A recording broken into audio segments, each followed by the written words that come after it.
I think it's difficult to talk about race because it exposes your vulnerability.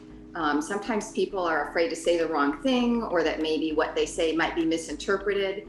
And sometimes if they don't know what to say, they don't say anything at all. I think what's tough for people to understand, it really does bring it back down to fear. I think in the history of the United States, anytime there's an issue with race, fear is tied to it. And with that imbalance of power, people are afraid to talk. People are afraid to say how they feel. They're afraid to even stand up for something that's, against the norm of their area.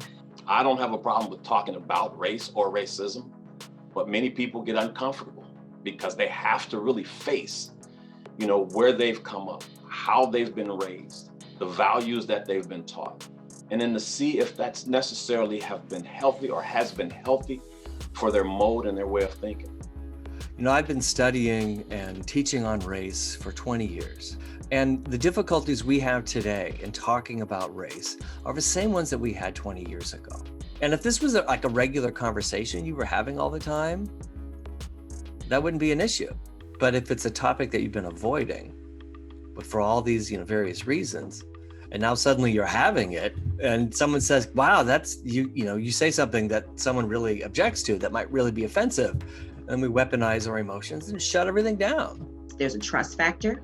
I think that there is that perception that one would be perceived as racist, not culturally conscious of what they're saying, and the possibility that they will be offending someone. But I also think that talking about race exposes those institutional infrastructure where racism exists.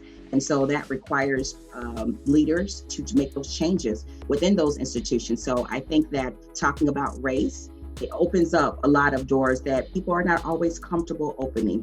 I think that sometimes when you're white, you have a tendency to feel like you need to apologize for being white.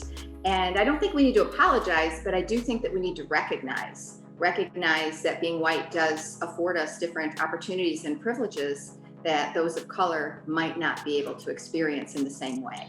I've experienced a lot of racism in my life.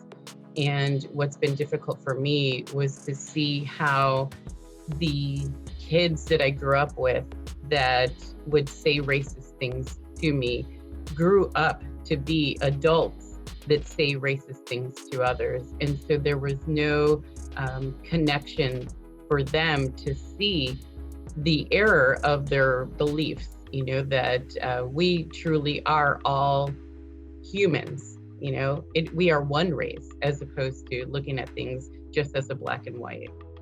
We don't see racism as this structural systemic thing.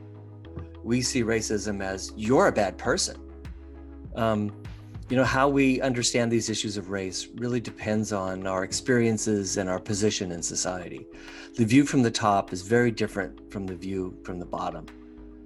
So getting someone to being open to seeing things from a whole different perspective from what they've lived can be really difficult. So one person says they've never seen any racism in their city. And the other person says, I've not only seen it, I've experienced it. We have to be open to kind of hearing those other person's experiences. We need to not try to shut down that conversation, no matter how uncomfortable it might make us, because there's an opportunity to learn.